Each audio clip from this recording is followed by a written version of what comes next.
Hari ini tamu kita sangat luar biasa, yaitu Cinta Laura. Cinta Laura Kiel. Iya, Selamat sore. Nah, tapi karena kami sudah divaksin, kemudian kami juga sudah menjalankan protokol kesehatan yang lain, seperti di PCR maupun di antigen, kami akan melepas supaya teman-teman bisa melihat secara langsung wajah cantik dari Cinta Laura dan juga wajah ganteng dari saya. Betul ya? Betul, Pak. Terima kasih banyak. Terima kasih. Dan di dalam acara ini sebenarnya kita mau mulai dengan satu isu tentang moderasi beragama. Tapi Cinta ini begitu banyak kegiatannya di dalam masyarakat sehingga nanti ada banyak pertanyaan-pertanyaan juga yang sudah kami kumpulkan yang akan kami tanyakan kepada Cinta.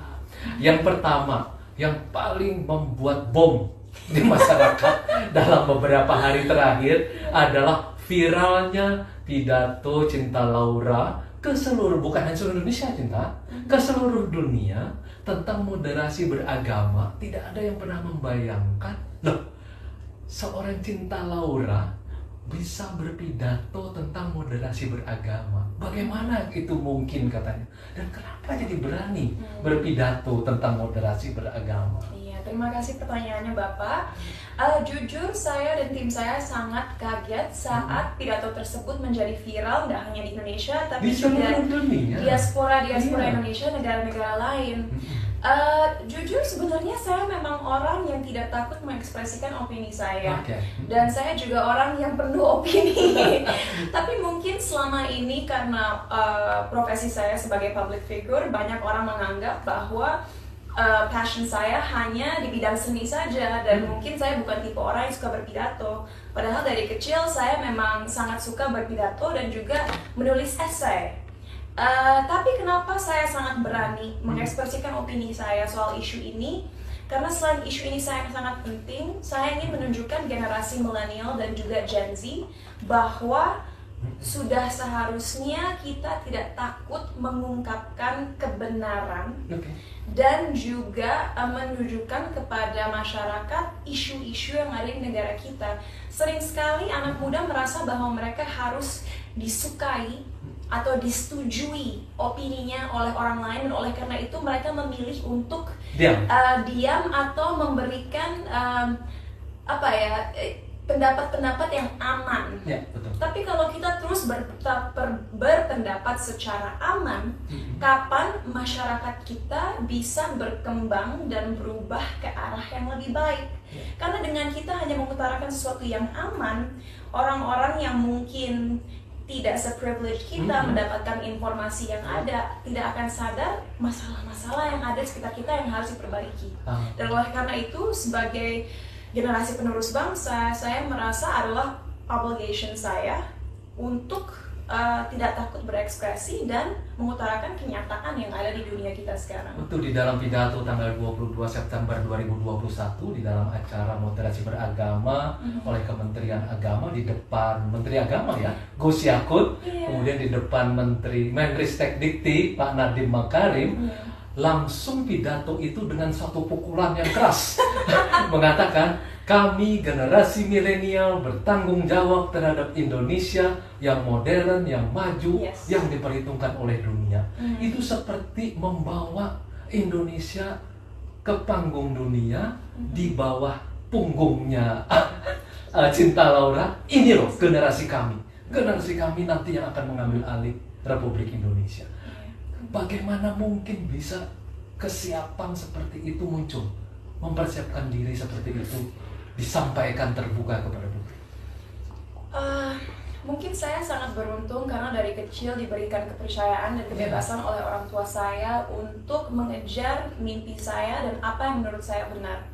Dan sebuah kebanggaan sebagai satu-satunya perempuan non-politician di panggung itu yang bisa mengutarakan opini-opini saya. Dan buat saya mungkin ya itu adalah cara saya menjadi role model yang baik bagi orang yang mengikuti saya, untuk menunjukkan kepada mereka, hey, sebagai perempuan, sebagai anak muda, jangan takut untuk menggunakan suara kalian untuk membuat perubahan yang positif untuk negara kita. Karena kalau bukan kita, siapa lagi? gitu. Kalau tidak sekarang kapan lagi? Yes, jangan menunda. Kalau kalian merasa siap dan bisa, jangan menunda. Karena begini, saya tipe orang yang percaya bahwa kita jangan pernah menunggu untuk sebuah kesempatan datang ke dalam hidup kita. Saat kita menunggu, carilah kesempatan lain.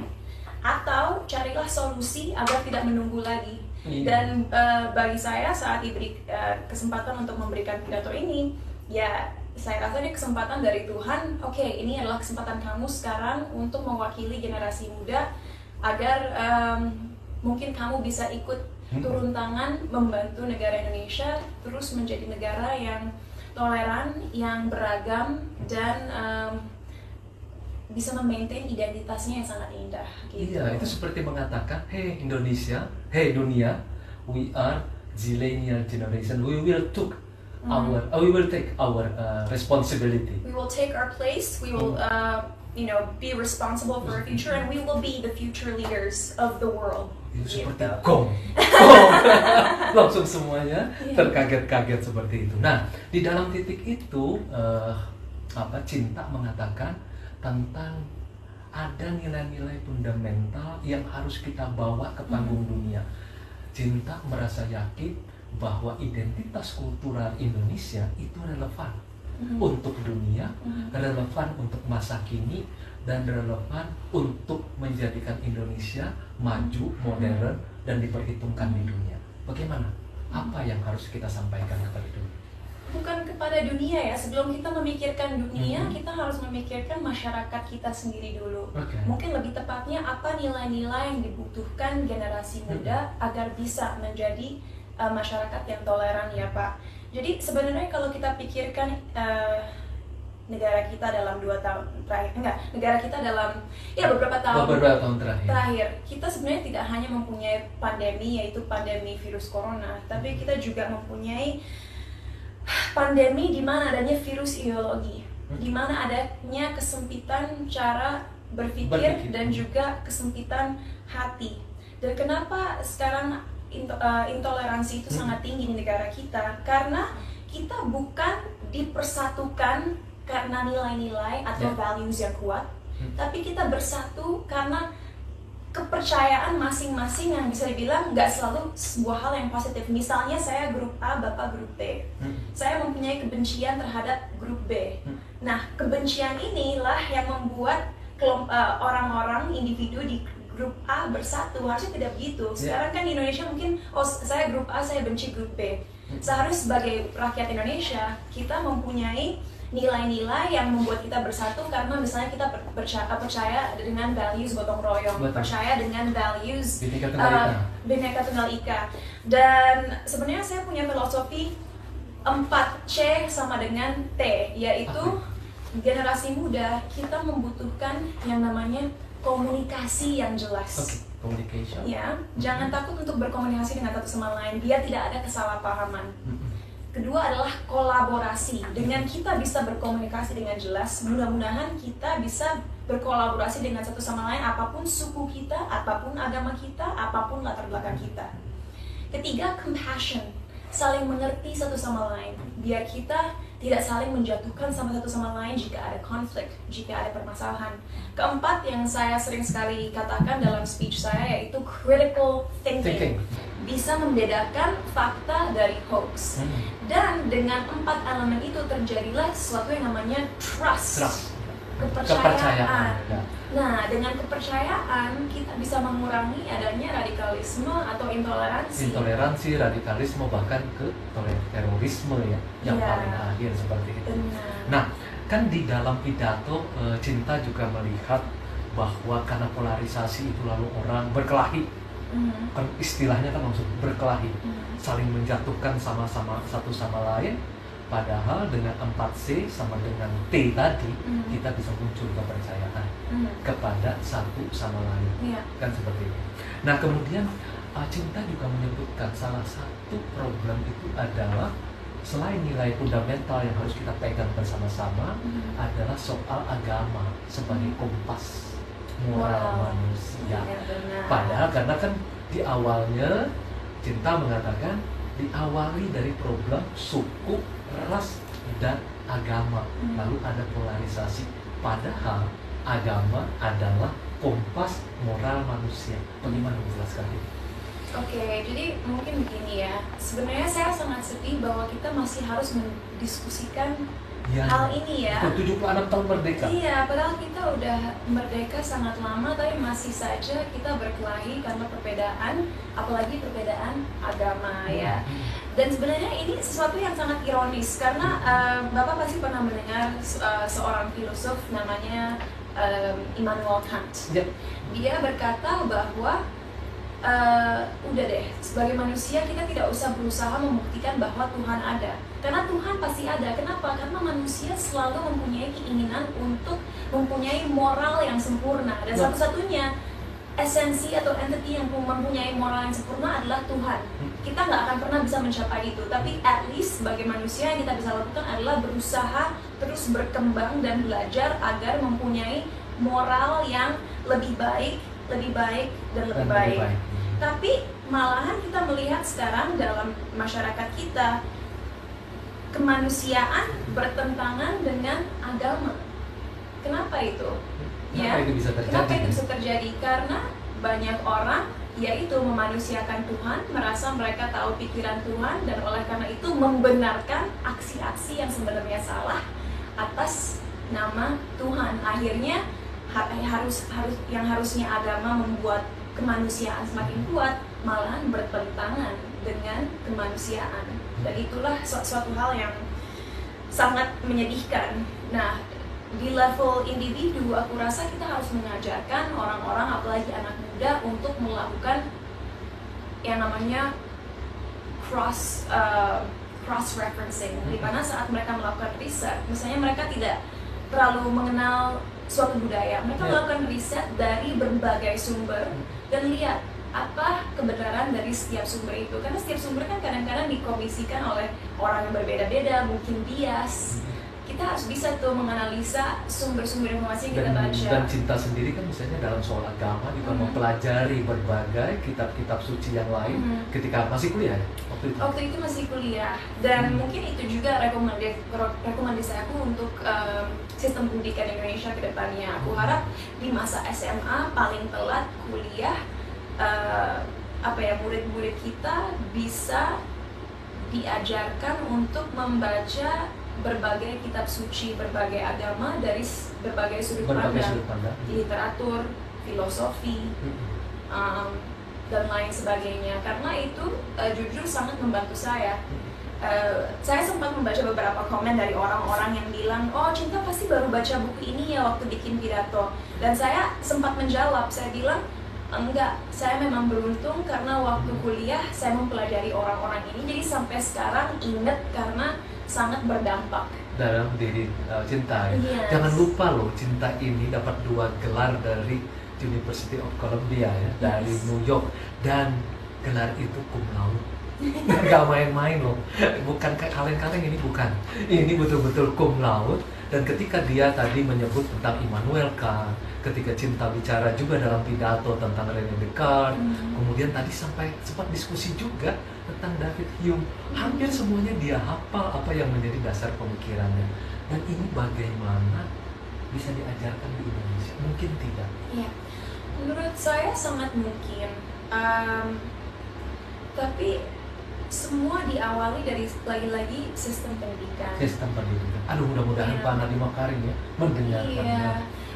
Karena walaupun kita mengklaim bahwa negara kita mempunyai 6 agama official, saya rasa banyak sekali sekolah negeri sebenarnya tidak mengajarkan tentang setiap agama dengan cara yang setara. Walaupun ada agama-agama yang lain, ada agama tradisional di Indonesia juga banyak. Iya. Jadi misalnya seperti agama Sunda Wiwitan, agama yang lain, keharingan, kepercayaan gitu. Dan di dalam agama sendiri ada macam-macam aliran. Dan itu hal-hal yang sangat disayangkan. Saya sangat mengerti bahwa negara kita memang mayoritas Muslim. Ya. Tapi bukan berarti dengan kita belajar tentang agama lain itu membuat kepercayaan kita sebagai umat agama apapun berkurang. Enggak, malahan itu membuat kita dapat lebih mengapresiasi kepercayaan orang lain dan lebih damai akhirnya, karena kita bisa lebih merespek mereka dan mengerti sudut pandang mereka dan bagaimana mereka melihat segala sesuatu. Malahan itu membuat kami menjadi orang yang lebih well-rounded gitu. Dan saya memang sering mengutip Habib Hussein Jafar, tapi saya memang sangat suka dengan cara berpikir beliau.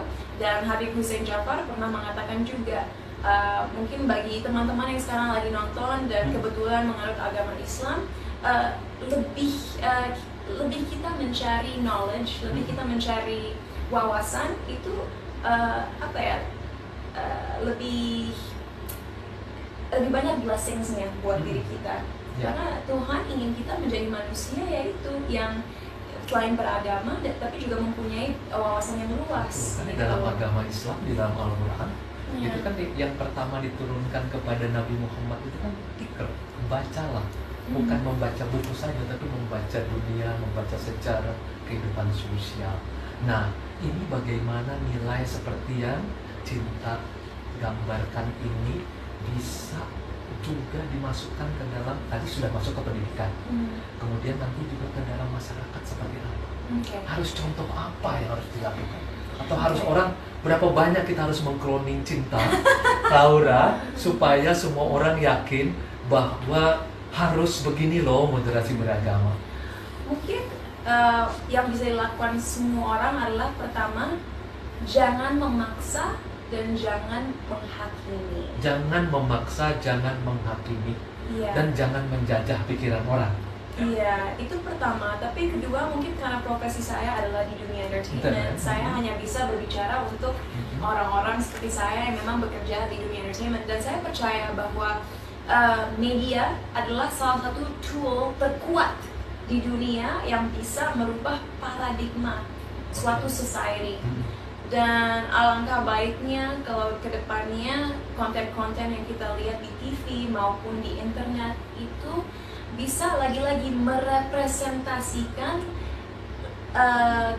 keberagaman negara kita. Jadi mungkin alangkah baiknya suatu hari kita bisa melihat seorang dokter berperan dalam sebuah film yang mungkin latar belakangnya adalah dari Indonesia Timur, atau kita melihat seseorang yang mempunyai menganut agama Konghucu menjadi peran utama dalam sebuah film drama. Aku nggak tahu, tapi karena kadang-kadang mungkin kita melihat intoleransi terus berkembang di generasi muda karena contoh orang-orang tersebut juga sangat minim, sangat sedikit, di apa yang mereka lihat, dan itulah bahayanya. Jadi mereka tidak mempunyai referensi tentang bagaimana orang-orang yang berbeda dari mereka itu bagaimana sebenarnya. Makanya ketika Cinta Laura berpidato tentang moderasi beragama langsung menjadi bom di mana-mana, karena orang tadinya kan melihat Cinta Laura hanya di dunia entertainment. Kemudian orang yang mau bicara tentang moderasi beragama umumnya orangnya tua-tua seperti saya, generasi X atau generasi baby boomer.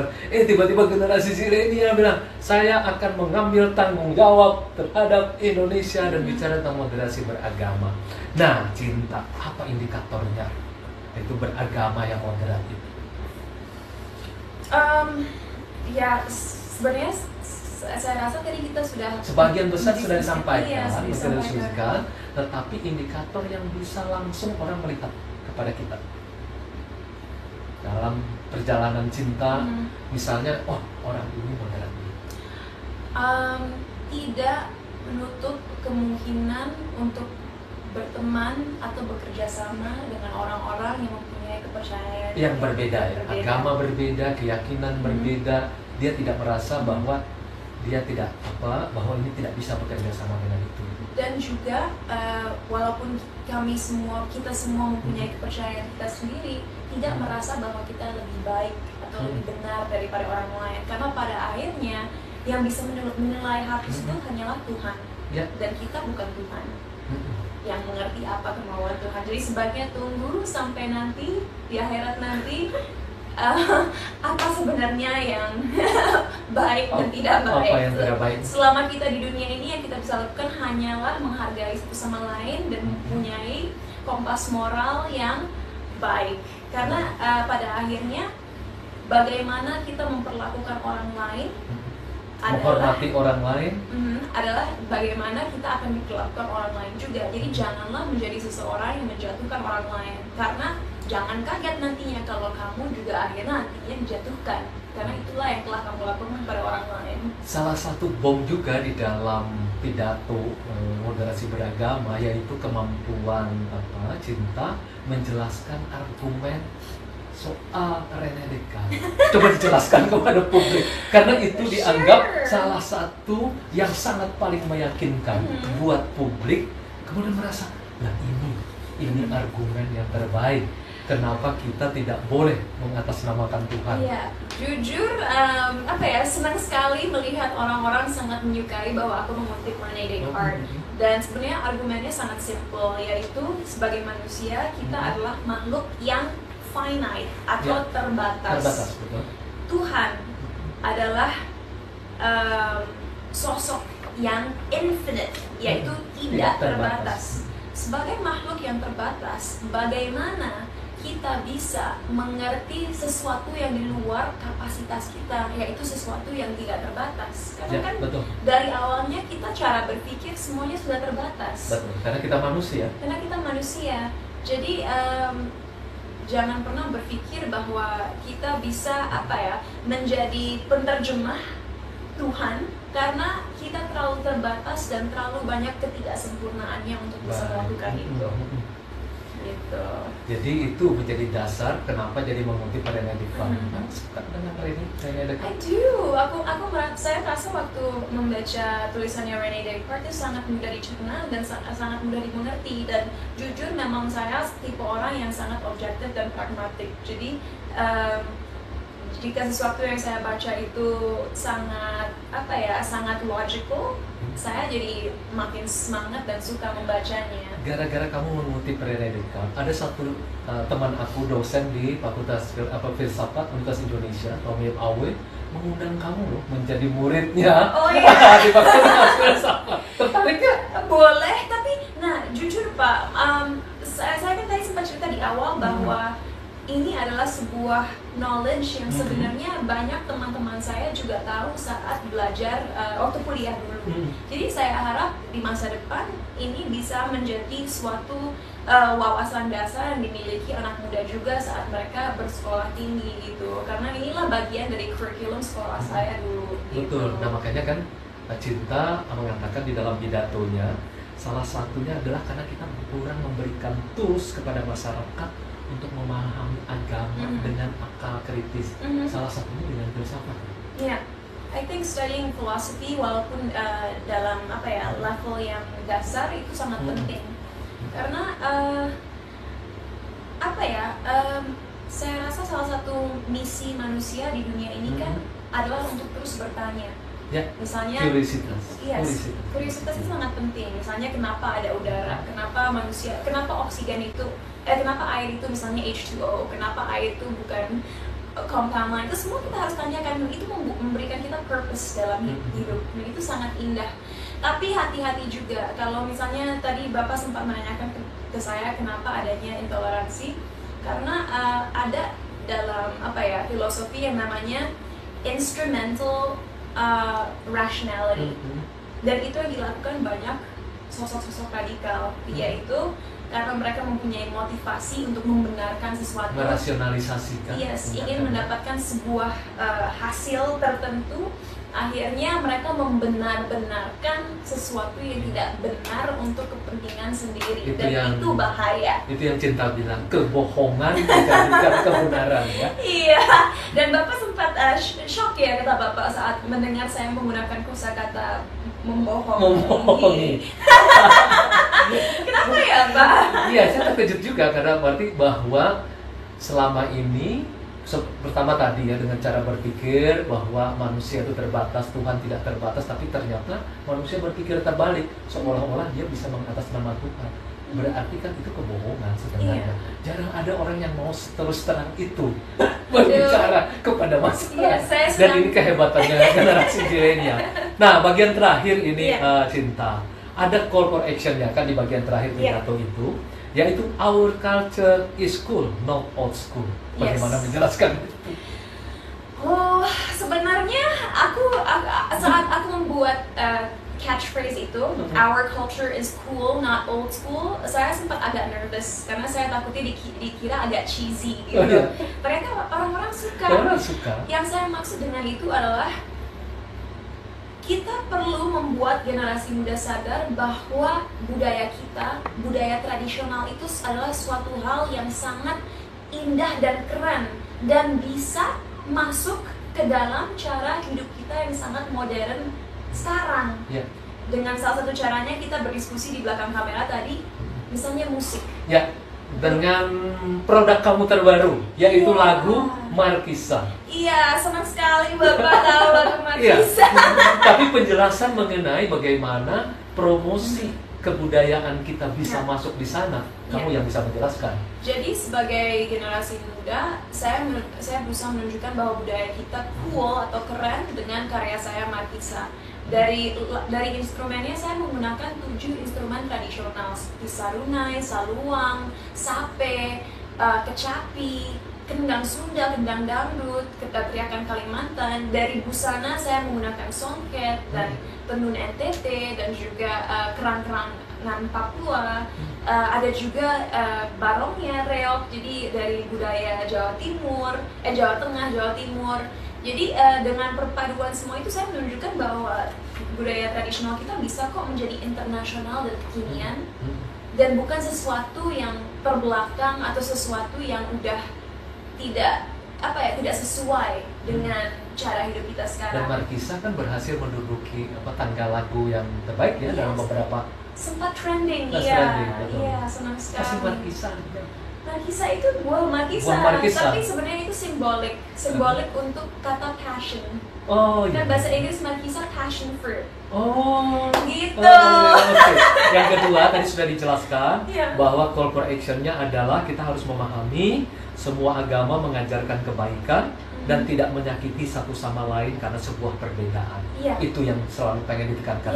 Dan dalam Al-Quran pun tertulis bahwa saat kita menyakiti atau membunuh satu orang manusia itu sama dengan kita membunuh semua umat manusia. Membunuh satu orang sama dengan membunuh semua umat manusia. Jadi jangan hanya karena perbedaan kita menyakiti satu sama lain, karena itu kalau menurut tulisan Holy Scripture Islam yaitu Al-Quran adalah suatu hal yang sangat salah dan tidak diinginkan Tuhan.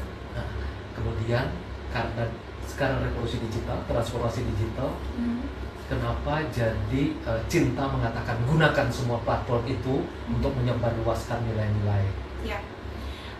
Seperti tadi saya sudah bilang, media adalah tool terkuat yang bisa merubah cara berpikir. Nilai pertama communication, Tapi juga media bisa mengecilkan gap antara aku dan mereka. Sekarang di Indonesia, walaupun kita selalu bilang Bhinneka Tunggal Ika, sering sekali kita tidak merasa beberapa suku yang ada di negara kita itu adalah rakyat Indonesia, dan itu sangat menyedihkan. Jadi dengan media, kalau kita bisa mempergunakan social media maupun platform-platform lain dengan baik, itu bisa membuka mata masyarakat kita bahwa sebenarnya tidak ada perbedaan antara aku dan kamu itu satu, aku dan kamu itu sama. Makanya aku pernah melihat satu diskusi Cinta tentang media sosial. Cinta begitu marah terhadap penggunaan yang salah terhadap media sosial. Saya sangat sedih karena mayoritas, tidak semua tapi mayoritas orang-orang yang mempunyai kekuatan di social media tidak memberikan atau mengajarkan values yang baik, dan itu bisa berdampak sangat bahaya kepada generasi masa depan karena kita harus melihat fakta bahwa mayoritas dari orang-orang di negara kita masih tidak punya fasilitas yang cukup untuk benar-benar belajar dengan baik. Dan kalau di sekolah mereka tidak belajar dengan baik, di rumah mereka tidak bisa dibimbing oleh orang tua mereka dengan baik karena orang tua mereka sibuk bekerja dan juga tidak menyelesaikan sekolah. Bagaimana mereka bisa jadi anggota negara ini yang baik dan produktif kalau cara berpikir mereka tidak dikembangkan dan dibuat kritis dengan konten-konten yang mereka hati mempergunakan. Kenapa critical thinking di bagian penutup harus disebut 3 kali? Critical thinking. Kenapa harus 3 kali? Yang lain cuma 1 kali. Critical thinking harus 3 kali. Satu, untuk membuat empasisnya lebih kuat, karena kita semua tahu kalau kita menyebut suatu hal 3 kali menjadi lebih kuat. Bahwa moderasi beragama itu akan terjadi apabila ada 3 hal, yaitu critical thinking, and critical thinking. Nah, tapi jawaban yang seriusnya adalah karena tanpa critical thinking, masyarakat kita tidak akan bisa membedakan apa yang buruk dari apa yang baik. Sesimpel itu. Dan masyarakat kita akan terus gampang dibohongi oleh pihak-pihak yang hanya ingin benefit secara pribadi, dan lagi-lagi mengatasnamakan Tuhan untuk kepentingan pribadi dan tidak peduli dampaknya kepada mayoritas dari kita. Oke, sekarang udah paham ya apa itu critical thinking. Oke, bagian terakhir aja. Setelah ini kan lagi lagu, ada Markisa atau ada film yang lain, karena tampaknya Cinta menganggap bahwa kegiatan menyanyi, main film, jadi apapun itu bagian dari promosi tentang nilai-nilai Indonesia. Selalu begitu. Well, jujur saya pribadi, karena sudah diberikan platform yang besar oleh Tuhan, saya merasa saya harus menggunakan platform tersebut untuk selalu menyebarkan positive values. Jadi mau itu film atau musik, saya rasa harus menyebarkan suatu value yang kuat, mau itu tentang budaya kita, atau mau itu tentang kepercayaan diri, atau tentang kemanusiaan, itu harus selalu ada. Jadi doakan saja ke depannya. Dan pendidikan jangan lupa. Pendidikan juga. Makanya saya mempunyai konten bicara cinta, kan mungkin di masa depan saya bisa mengundang Bapak ke podcast saya. Dengan senang hati. Jangan hanya jadi Corbuzier aja yang mengundang, saya juga mengundang. Oke, baik, saya akan datang. Saya akan diundang oleh Cinta Laura Kiel nanti dalam acara Bicara Cinta. Jadi dia ini yang luar biasa dari Cinta, mempergunakan bakatnya, mempergunakan apa yang dimiliki hari ini ya, kapabilitasnya untuk menyebarluaskan cinta juga loh.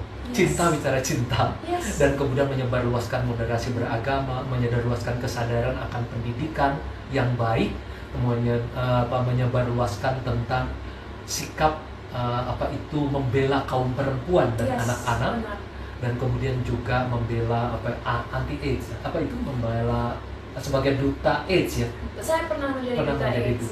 Dan saya sudah membujuk dia agar dia juga menjadi duta climate change. Amin. Amin. Tahun depan ya Pak. Oke, jangan pergi dulu. Jangan pergi dulu. Ini udah gak tahu nih siapa yang harus menjadi hostnya. Tapi pada intinya kami berterima kasih atas kehadiran Cinta Laura, dan terima kasih untuk pidatonya yang menggelegar, yang sudah membom Indonesia dan juga dunia. Dan kita berharap ke depannya nanti semua talenta yang dimiliki oleh Cinta itu makin meluas dan juga makin baik untuk kemajuan kemanusiaan dan kebaikan, penghormatan antar manusia, bukan di Indonesia saja kan, di seluruh dunia. Mendunia 7,7 miliar, karena kita semua manusia bersaudara ya. Oke, baik, gunakan agama untuk kebaikan, menghormati orang lain, karena tadi Cinta mengatakan kalau kamu tidak ingin disakiti, jangan menyakiti orang lain. Kalau kamu ingin dicintai, mari kita mencintai orang lain.